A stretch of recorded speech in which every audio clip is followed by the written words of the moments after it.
gracia de Cristo reanima tu Quiero que leamos el libro de Jeremías, capítulo 1, versículo 1 al 19. La última vez que hablé de Jeremías, hablé del tema de quién era Jeremías, más o menos, qué es lo que hizo, algunos textos interesantes y tal. Pero queda mucho, o sea, este es el Jeremías 1, después viene Jeremías 2, no el capítulo, sino el tema, ¿ya? Y estoy preparando las 12 similitudes entre Jesús y Jeremías, y hay una digamos, hay un paralelo de escritura, de sentimientos, de situaciones, que sé yo, no solamente desde el punto de vista de las personas, sino de los mensajes y las circunstancias, y que va a ser muy sabroso, muy sabroso. Así que vamos a leer y vamos a poner entonces lo que he preparado para el día de hoy. En el capítulo 1, verso 1 de Jeremías dice, estoy leyendo la versión Reina Valera 60. Dice las palabras de Jeremías, hijo de Hilcías, de los sacerdotes que estuvieron en Anatot, en tierra de Benjamín. Palabra del Señor que le vino en los días de Josías, hijo de Amón, rey de Judá, en el año 13º de su reinado. Le vino también en días de Joacim, hijo de Josías, rey de Judá, hasta el fin del año 11 de Sedequías, hijo de Josías, rey de Judá, hasta la cautividad de Jerusalén en el mes quinto. Vino, pues, palabra del Señor a mí, diciendo, antes que te formase en el vientre te conocí, antes que naciese te santifiqué, te di por profeta a las naciones. Y yo dije, Señor, he aquí no sé hablar porque soy niño. Y me dijo el Señor, no digas, soy un niño, porque a todo lo que te envié irás tú y dirás lo que te mandé. No temas delante de ellos, porque contigo estoy para librarte, dice el Señor. Y extendió el Señor su mano y tocó mi boca y me dijo, he aquí he puesto mis palabras en tu boca. Mira que te he puesto en este día sobre naciones y sobre reinos, para arrancar, para destruir, para arruinar y para derribar, para edificar y para plantar. La palabra del Señor vino a mí diciendo, ¿qué ves tú, Jeremías? Y dije, veo una vara de almendro. Y me dijo el Señor, bien has visto, porque yo apresuro mi palabra para ponerla por obra. Vino a mi palabra del Señor por segunda vez, diciendo, ¿qué ves tú? Y dije, veo una olla que hierve y su faz está hacia el norte. Me dijo el Señor, del norte se soltará el mal sobre todos los moradores de esta tierra. Porque aquí que yo convoco a todas las familias de los reinos del norte, dice el Señor, y vendrán y pondrá cada uno su campamento a la entrada de la puerta de Jerusalén y junto a todos sus muros en derredor y contra todas las ciudades de Judá. Y a causa de toda su maldad, proferiré mis juicios contra los que me dejaron e incensaron a dioses extraños y la obra de sus manos adoraron. Tú, pues, ciñe tus lomos, levántate y háblales todo cuanto te mandé. No temas delante de ellos, porque no te haga yo quebrantar delante de ellos. Porque aquí que yo te he puesto en este día como ciudad fortificada, como columna de hierro y como muro de bronce contra toda esta tierra, contra los reyes de Judá, sus príncipes, sus sacerdotes y el pueblo de la tierra. Y pelearán contra ti, pero no te vencerán, porque yo estoy contigo, dice el Señor, para librarte. Hermanos, aquí tenemos la carrera de Jeremías, su llamada, su consagración, su seguridad de su ministerio. Ahora vamos a hablar un poquito, vamos a hacer el discurso basado en lo que acabamos de leer y estructurado en un bosquejo que es de todo el libro de Jeremías y que está por secciones. No va a ser muy largo, habrán unas 5 o 6 temas, trataremos unas 5 o 6 semanas, ¿ya? Y esperamos ser edificados, fortalecidos y enseñados. Bosquejo del libro del profeta Jeremías, el llamado de Jeremías, ¿ya? Y las dos visiones iniciales, ¿ya? Y luego vienen las profecías a Judá, ¿verdad? Que está en el capítulo 2, versículo del 1 hasta el capítulo 25, 38. Vamos a ver la primera parte, el llamado de Jeremías y las dos visiones iniciales, lo que acabamos de leer. Ya, las palabras de Jeremías, ya, el Señor exalta. Hijo de Hilcías, este Hilcías es uno de los profetas, es uno de la tribu de Leví. Jeremías era parte de esa tribu, de los sacerdotes que estuvieron en Anatot, en tierra de Benjamín. Entonces, su linaje está vinculado a Anatot, a 5 kilómetros al noreste de Jerusalén, hacia el desierto. Era una de las 13 villas, ciudades, lugares, villorrios asignados a los sacerdotes. ¿Se acuerdan? Quiero recalcar algo aquí que es interesante. Fíjense ustedes que el Señor no le dio tierra en posesión a Leví. ¿Saben por qué? Porque iban a servir en el santuario del Señor. Y el Señor le dijo, yo soy tu heredad. Y ellos se dedicaron al servicio, ¿ya?, de la adoración a Dios, ¿ya?, del mensaje y todo lo demás. De manera que los levitas tenían el sello divino, tenían la unción celestial, tenían la responsabilidad, no solamente del sumo sacerdote y sus hijos, sino del sacerdocio en el sentido extenso de la palabra, para dedicarse al estudio de la palabra de Dios. Dice el Señor que para sostener el pueblo de Israel, Él dio el 10% de todo lo que ellos ganaban para que se pudiera sostener la obra de Dios, la obra espiritual. Ese es un principio espiritual que está en la Escritura. Entonces, la tribu de Leví recibió estas 7 ciudades, esas 13 ciudades, donde ellos podían vivir, de acuerdo a de acuerdo al lugar y la disposición geopolítica del pueblo de Israel desde el punto de vista espiritual y desde el punto de vista de la necesidad humana que ellos necesitaban para que los predicadores, entre comillas, los siervos del Señor, los que estaban a cargo del ministerio y del santuario, ¿verdad?, pudieran enseñar a los del pueblo de Israel. De manera que los levitas iban a jugar un papel preponderante en todo lo que tenía que ver con la fidelidad, la predicación y toda la estructura religiosa del pueblo de Israel. Es como hoy día los hermanos que se dedican a la predicación.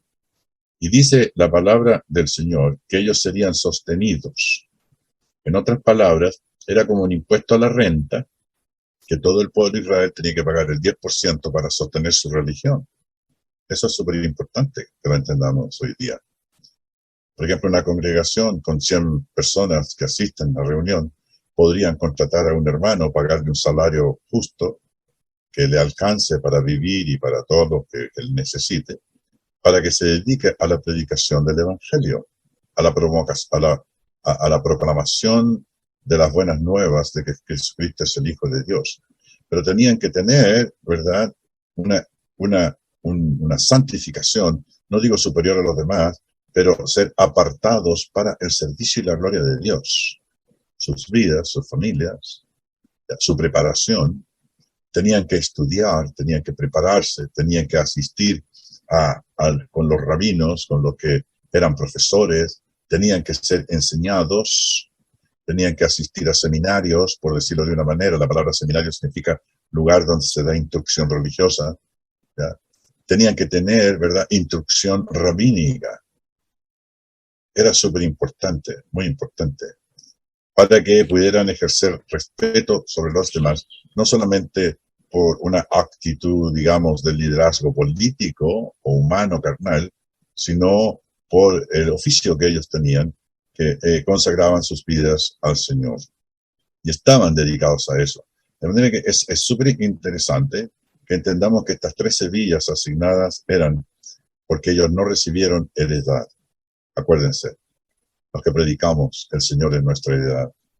Él nos ha sostenido, nos ha provisto de todo lo que necesitamos, nunca nos ha faltado nada. Hay hermanos que toman conciencia moral espiritual de Chile, de cualquier parte del mundo, y pueden, hermanos, ser sostenidos para que otros alcancen el conocimiento de la palabra de Dios. Por eso dice Pablo, qué hermosos son los pies de los que anuncian las buenas nuevas. ¿Y cómo, dice, oirán si no hay quien les predique? ¿Y cómo predicarán si no son enviados? Entonces, todo está en el contexto de lo que siempre Dios ha tenido y ha dicho. Y pues, Jeremías, siendo de la familia de los levitas, ya tenía esa responsabilidad especial. Entonces, Benjamín, su linaje, estaba vinculado a esa familia. Y a ella había sido desterrado el sumo sacerdote Abiatar por Salomón, del que Jeremías podía ser descendiente. Pero eso ya entra un poquito no hay información, digamos, que diga con tales y cuales palabras. Anatot, según 2 Reyes 2, 26, 27, era un estigma que pesó sobre todas las familias sacerdotales que residían en esta ciudad. Quiero que leamos Primera de Reyes, capítulo 2, versículo 26, 27. Y el rey dijo al sacerdote Abiatar, vete a Anatot, a tus heredades, pues eres digno de muerte, pero no te mataré hoy por cuanto has llevado el arca del Señor delante de David mi padre. Y además has sido afligido en todas las cosas en que fue afligido mi padre. Así echó Salomón a Abiatar, el sacerdocio del Señor, para que se cumpliese la palabra del Señor que había dicho sobre la casa de Elí en Silo.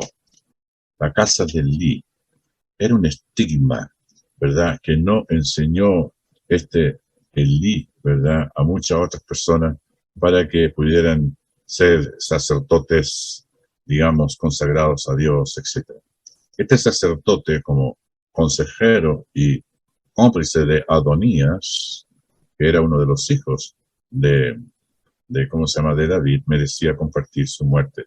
Pero por consideración de su dignidad sacerdotal y por su asociación con Salomón, se pronunció la sentencia de destierro a sus propiedades de Anatot y lo privó de su puesto y emolumentos.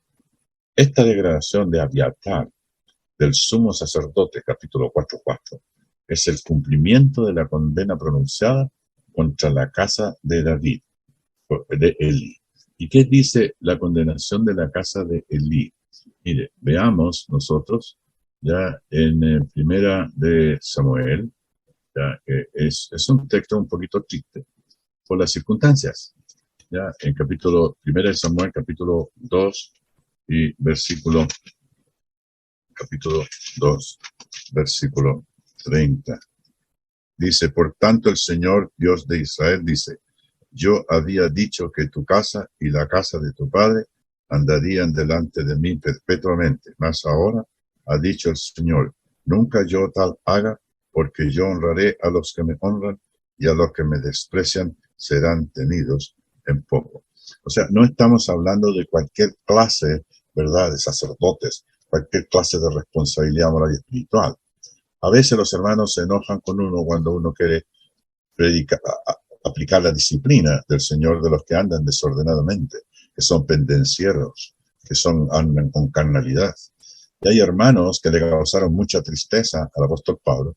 A Jesús mismo lo traicionó uno de sus 12 apóstoles. Y muchos más. Cuando Jesús enseñó muy duro, y todo lo demás, le dijeron, Señor, algunas personas se ofendieron con lo que dijiste en Juan capítulo 6. Y ya no andaban con Jesús. Y Jesús les dice, ¿por qué dura es esta palabra? ¿Quién la puede oír? Y se fueron.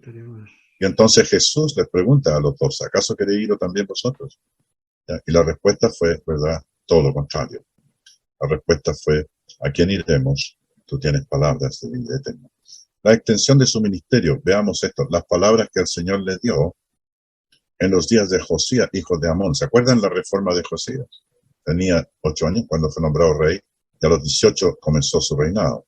Rey de Judá en el año 13º de su reinado, uno de los reyes fieles de Judá. Ascendió al trono aproximadamente en el año 639 a.C., a los 8 años. Sus antepasados, Amón y Manasés, fueron reyes impíos, ¿ya? Y promocionaron la idolatría. Fíjense ustedes por el desprecio y la reforma que hizo Josías en esa época. De ahí el profeta Isaías encontraron el libro de la ley que había estado perdido por casi 358 años. Y rasgaron sus ropas y sacaron toda la idolatría que había. Caballos al sol habían puesto, a la luna, a las estrellas, a Moloch, a todos los dioses de los sidonios, de toda la gente de Moab y qué sé yo, etc. Y como desprecio de ellos los molió, ¿ya? Y de los sepulcros y de todo lo que hizo una mezcla y creó urinarios para que la gente orinara sobre eso como una manera de desprecio a lo que habían hecho. José fue un reformador, ¿ya? Y fue una buena persona, pero precedidos de dos personas extremadamente perversos, que fueron, ¿verdad?, sus antepasados Amón y Manasés, dos de los reyes en la categoría de perversos que hubo sobre el pueblo de Israel. En el año 627, 12 de su reinado, hizo la purificación de la idolatría en Jerusalén, y Judá, al año siguiente, cuando comienza el ministerio de Jeremías, en el año 13º de su reinado, versículo 2. Dice, versículo 2, dice, vino la palabra del Señor en los días de Josías, hijo de Amón, rey de Judá, en el año 13º de su reinado. O sea, en otras palabras, ¿verdad?, fue contemporáneo del profeta que hizo la reforma. La influencia que tuvo seguramente Jeremías tenía mucho que ver con eso, ¿verdad? Lo que había hecho y lo que había inspirado a Josías para hacer la reforma. Hoy día pasa exactamente lo mismo. Por ejemplo, puede haber un rey bueno, un hijo malo y luego un nieto bueno.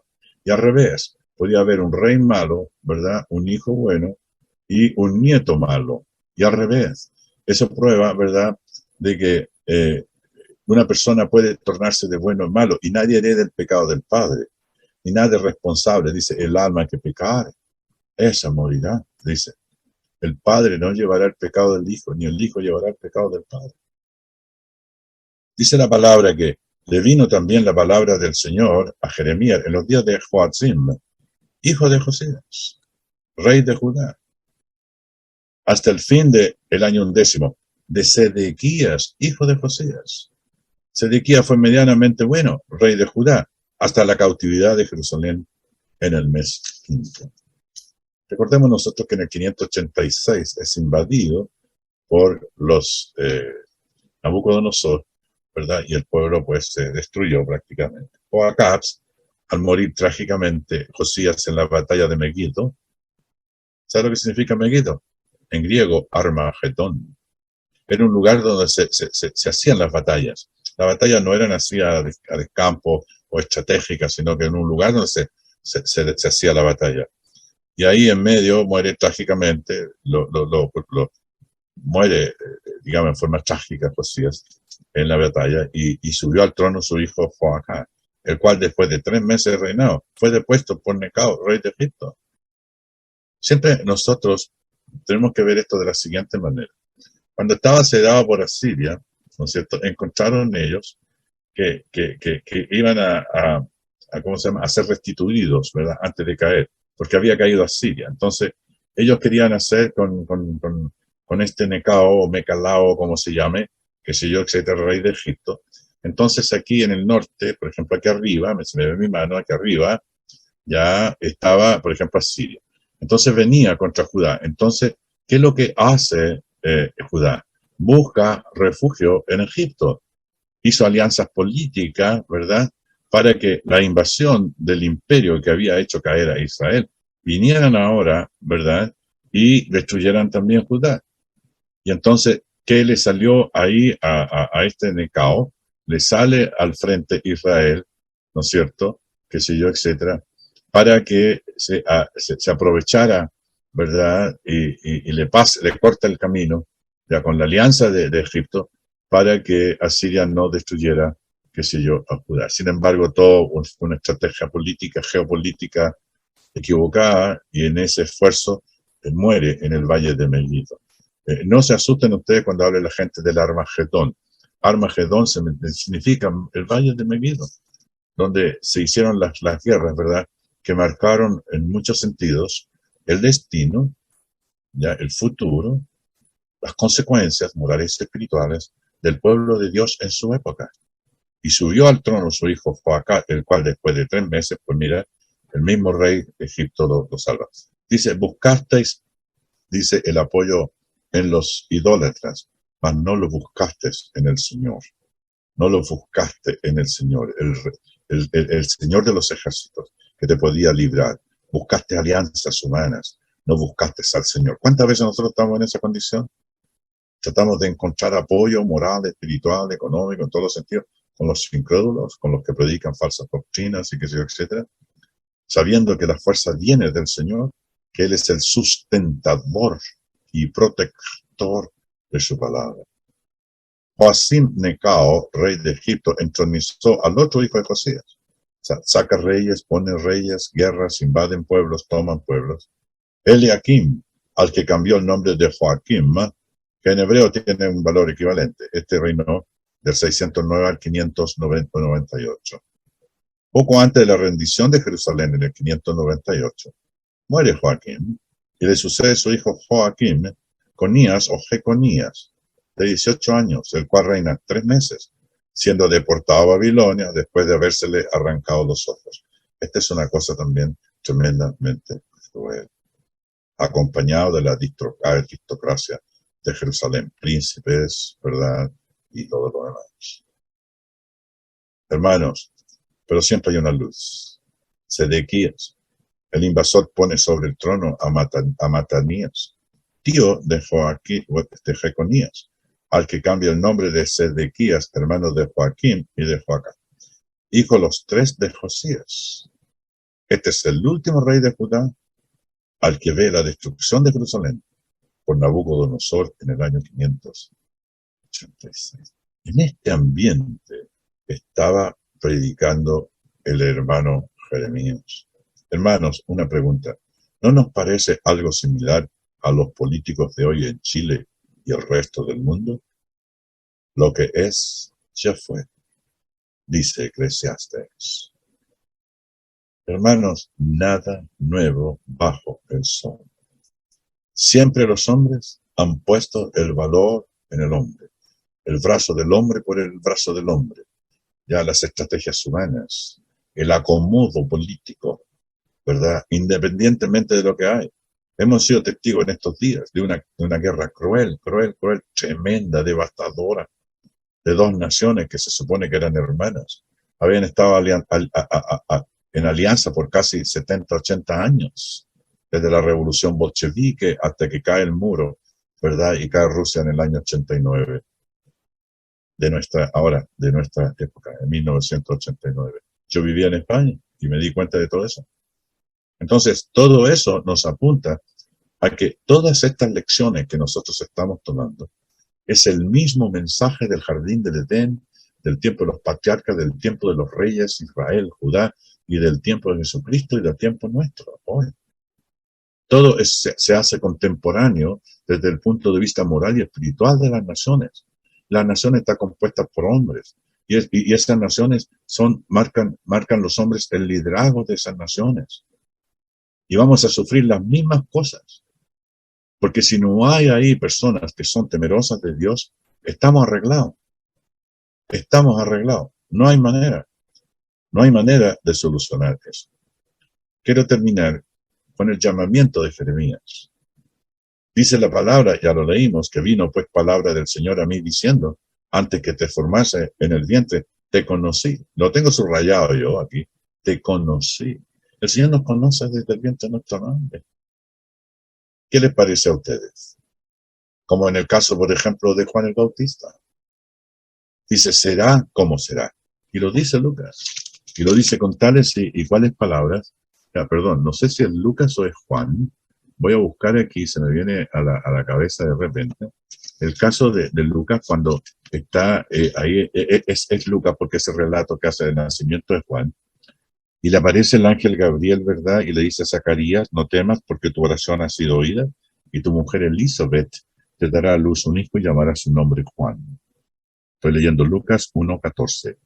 Y tendrás gozo y alegría y muchos se regocijarán en su nacimiento, porque será grande delante de Dios. No beberá vino ni sidra, y será lleno del Espíritu Santo aún desde el vientre de su madre. Y hará que muchos de los hijos de Israel se conviertan al Señor Dios de ellos.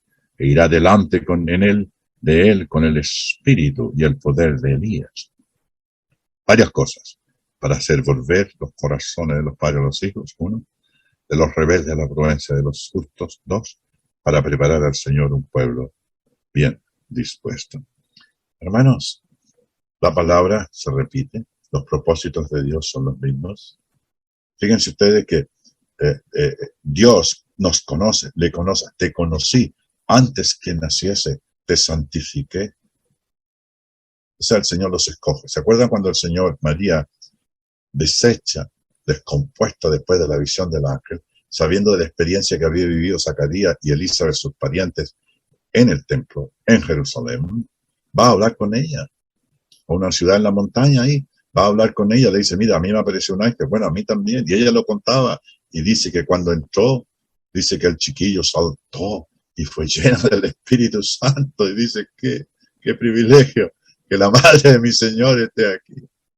O sea, estaba en el vientre y ya estaba lleno del Espíritu Santo, con ese espíritu fervoroso de salir, ¿verdad? Y cumplir los propósitos los cuales tenía. La historia de Juan es fascinante. Es una historia muy triste porque no tenía papá ni mamá ni hermanos. Había renunciado a todo. Era de la tribu de Leví. Era un consagrado al Señor. Era uno que dio su vida, uno que murió por la causa que predicó, igual que Cristo. No tenía esposa, era varón. Era lleno del Espíritu Santo desde el vientre de su madre. ¿No les parece interesante? Te conocí. La palabra conocer en griego significa ginosko o ginoske, conocer íntimamente. Nosotros decimos yo conozco a fulano, pero a veces de vista que se dice no, conocer como tiene que ser conocido. Cuando Cristo le dice a los 12 que cuando venga el Espíritu Santo en aquel día, me conoceréis, tengo que ser conocido. O sea, hay un conocimiento profundo, íntimo, ¿verdad? De la espiritualidad y lo que nos hace a nosotros responsables delante de Dios. Y antes que nacieses, te santifiqué, te aparté. ¿No es hermoso? Te di por profeta a las naciones. ¿Qué es lo que es un profeta?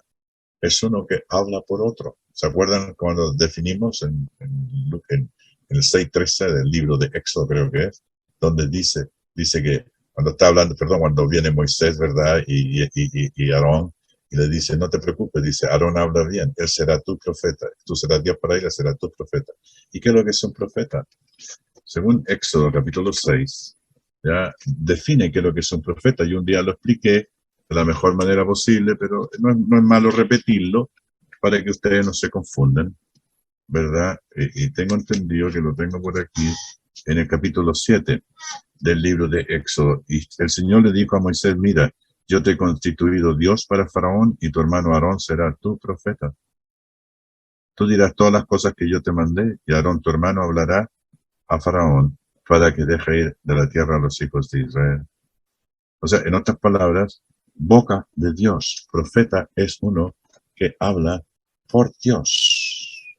Y yo dije, Señor, he aquí no sé hablar. Muy parecido a lo que dijo Isaías. ¿Se acuerdan de Isaías? Lo que dijo Isaías. ¿Se acuerdan lo que dice Isaías? No, Señor. Isaías capítulo 6, versículos 5 y 6. ¿Qué es lo que dice Isaías capítulo? ¿Se acuerdan que lo estudiamos? Isaías, Jeremías, Lamentaciones, Ezequiel, Daniel. Isaías capítulo 6. ¿Ya? Dice la palabra en el versículo 5 y 6. Dice, entonces dije, ay de mí que soy muerto, porque siendo hombre inmundo de labios y habitando en medio de pueblo que tiene labios inmundos, han visto mis ojos al Rey de los ejércitos. Y voló hacia mí uno de los serafines, teniendo en su mano un carbón encendido, consagrado a Dios, tomando del altar con unas tenazas. ¿verdad? Como Jeremías 1:9, y tocando con él sobre mi boca, dijo, he aquí que esto toco tus labios, y es quitada tu culpa y limpio tu pecado. Y después oí la voz del Señor que decía, ¿a quién enviaré? ¿Y quién irá por nosotros? Entonces respondí yo, heme aquí, envíame a mí. De los que están en la pantalla, ¿cuántos de nosotros podemos decir eso? Señor, envíame a mí, pero primero limpia mis labios. Que venga un ángel del altar con tu palabra y limpie mi boca.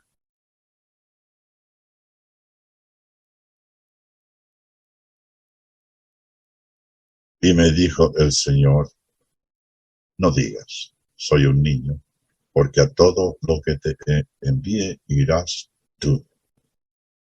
¿Van a ir ustedes a lo que nos dijo Jesucristo? Vayan por todo el mundo enseñando a todas las naciones. Todo lo que yo os he dicho, bautizándonos. Y dirás todo lo que te mandé. Esa es la responsabilidad del profeta.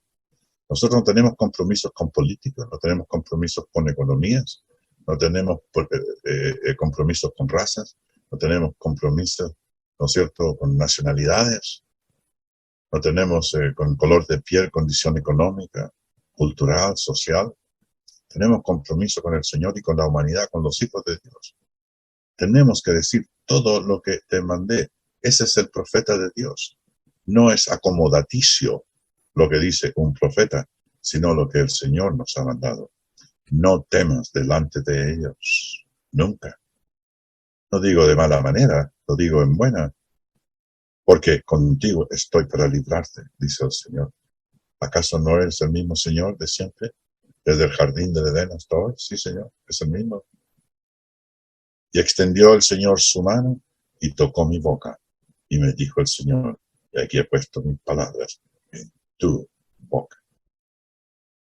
¿Cuántos de nosotros tenemos ese compromiso?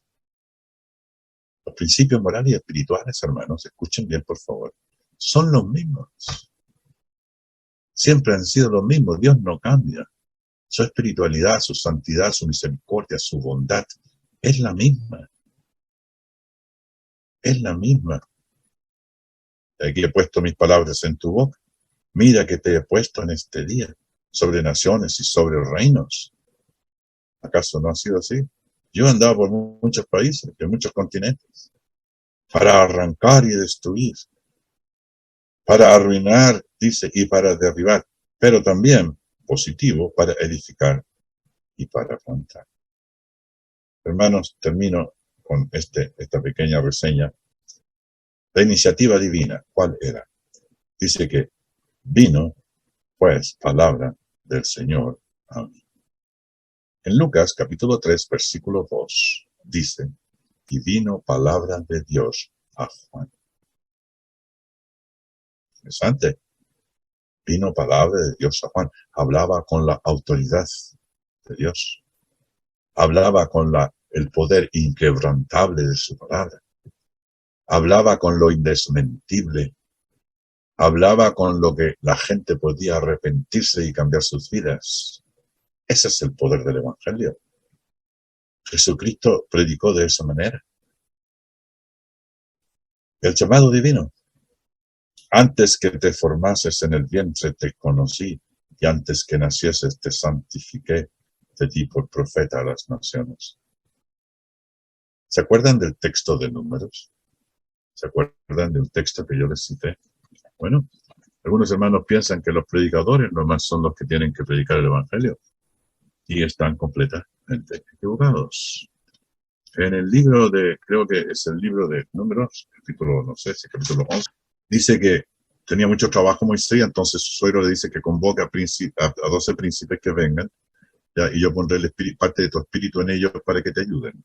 Entonces estaban en ellos y fueron todos llenos del Espíritu Santo, pero habían quedado dos. El Eldad, capítulo 11 del libro de Números, 11:26, dice, y habían quedado en el campamento dos varones, llamado el uno Eldad y el otro Medad, sobre los cuales también reposó el Espíritu. Estaban estos entre los inscritos, pero no habían venido al tabernáculo, y profetizaron en el campamento. Interesante. Y corrió un joven y dio aviso a Moisés y dijo, oye, Señor, Eldad y Medad profetizan en el campamento. Entonces respondió Josué, hijo de Nun, ayudante de Moisés, uno de sus jóvenes, y dijo, Señor mío Moisés, impídelos. ¿Qué pasa con el Medad y el Eldad? Y Moisés le respondió, ¿tienes tus celos por mí?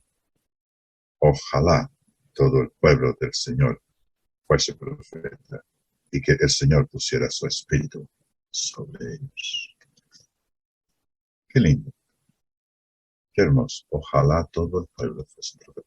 Ojalá cada cristiano sea un predicador, cada hermana, cada joven, un predicador del evangelio, un profeta, profetés, uno que habla por Dios, que es el parlante, es la bocina, es la voz que está impregnada con la palabra inspirada divinamente. Por eso tenemos que prepararnos, comernos el libro, estudiar y desarrollar el carácter moral y espiritual de Cristo para que tengamos fuerza y influencia y podamos ayudar a muchos, muchos. A lo mejor nosotros, que hemos sido heraldo para algunos, podemos quedar afuera también. Tenemos que purificarnos, tenemos que atrevernos. Hermanos, el llamado divino. Tú fuiste llamado divinamente. La palabra de Dios fue predicada, tú la recibiste en tu corazón, te arrepentiste, te bautizaste. Ahora no te perteneces a ti mismo. Tú eres un doulos, un esclavo de Cristo. Fuiste comprado por precio. Tienes responsabilidades morales, espirituales. Hermanos, estos eran los profetas del Antiguo Testamento. Un compromiso y entrega 100%. Antes que te formase en el vientre te conocí y antes que naciese te aparté, te di por profeta a las naciones.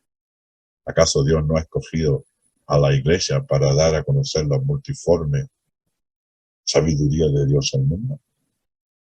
Tú eres un profeta. Todos.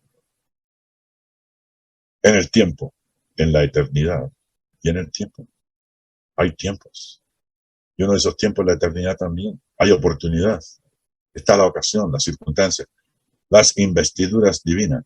Santificar. De eso estamos vestidos ahora, que no somos sacerdotes del Dios Santísimo. ¿O no? Decidir el propósito de la vida. El sentido primario es separar del uso común para uso especial. Somos escogidos por gracia. Somos enviados con el sello divino. El propósito específico, profeta a las naciones. ¿Acaso no nos dijo Dios que fuéramos y predicamos el evangelio a todas las naciones? La excusa de Jeremías en una sociedad, escuchen, de entonces y de ahora, en muchos sentidos, que valoraba en esa época la sabiduría de los ancianos. Jeremías, de aproximadamente 20 años, se veía como incapaz de hablar, falto de experiencia para guiar o profetizar a toda la nación. ¿Y cuál fue la respuesta divina? No digas, soy un niño. La excusa no era válida. No importa la edad que tú tengas. Tú eres responsable si eres uno de los escogidos de Dios, como nosotros. Solo obedecer y aceptar la voluntad de Dios, otro principio espiritual eterno. A todo lo que te envié irás tú y dirás todo lo que te mandé. Y los cristianos a veces comprometen la verdad por circunstancias sociales, políticas, familiares, de intereses económicos, de posición social, de estatus. No, Señor, dirás todo lo que te mandé. Vamos a enseñar, dice que los cristianos primitivos seguían en la doctrina de los apóstoles. Dice que el que sigue la doctrina de los apóstoles tiene al Padre y al Hijo y al Espíritu Santo. El que no tiene la sana doctrina, no oye la doctrina apostólica y no tiene comunión ni con el Padre, ni el Hijo, ni el Espíritu Santo. No temas porque no era en base de la capacidad personal, sino de la poderosa presencia de Dios. Los talentos. 5, 2, 1. Pero la enseñanza es que Dios demanda de cada uno el 100%. El 5 produjo 5, el 2 produjo 2, es 100%. Y el 1, Señor, que tú siembras, que recoge donde no siembras y le pide donde no. Bueno, el Señor le dice, ¿por qué no lo depositaste? No habría ganado los intereses. El Señor no es que demande más de Efraín, o de Juan, o de Ricardo, o de cualquiera de los hermanos, de Jorge, o de los que están ahí escuchando, o de las hermanas, no. Él demanda de cada uno el 100% de su capacidad. No hay excusa. El Señor te pide más de lo que tú no tienes, no eres capaz. Por eso le dio a unos 5, a otros 2, a otros 1. El Señor es justo, es bueno. Él no te va a pedir a ti lo mismo que le pide a otro. A cada uno le va a pedir el 100% de su capacidad y de su oportunidad. La capacitación divina. Eso es lo que estamos haciendo en esta plataforma. Dice la palabra que no temas delante de ellos porque contigo estoy para librarte. Y a veces a nosotros nos tiemblan las cañuelas, qué sé yo, por lo que nos puede suceder. La capacitación divina. Y extendió el Señor su mano y tocó su boca y me dijo, el Señor, he aquí he puesto mis palabras en tu boca. Capacitación, es lo que estamos haciendo en esta plataforma. Preparar a los hermanos en la sana doctrina, enseñarles, compartir lo que por gracia hemos recibido, por amor de Dios. Otros hermanos han sido buenos con nosotros, han sido hermanos estudiosos, capaces y han compartido lo que ellos han entendido en la palabra de Dios y nos han enseñado y se alegran. Yo me encanto que haya millones de hermanos en el mundo y que haya decenas y centenas de iglesias de Cristo en Chile y que incendiemos el país, pero con el poder del Evangelio de Cristo.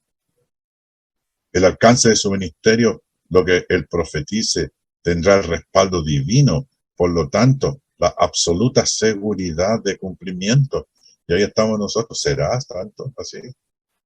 ¿Acaso el Señor no te garantiza a ti? Ese sí que es un seguro seguro. No es un seguro con letras chicas, sino con mayúsculas y doradas. Mira que te he puesto en este día sobre naciones y sobre reinos. Su alcance. Su alcance. Primero, una nota negativamente, para arrancar, destruir, para arruinar y para derivar. Y lo positivo, para edificar y plantar. Y en eso estamos nosotros ahora, para edificar y para plantar. El Señor te bendiga. Muchas gracias.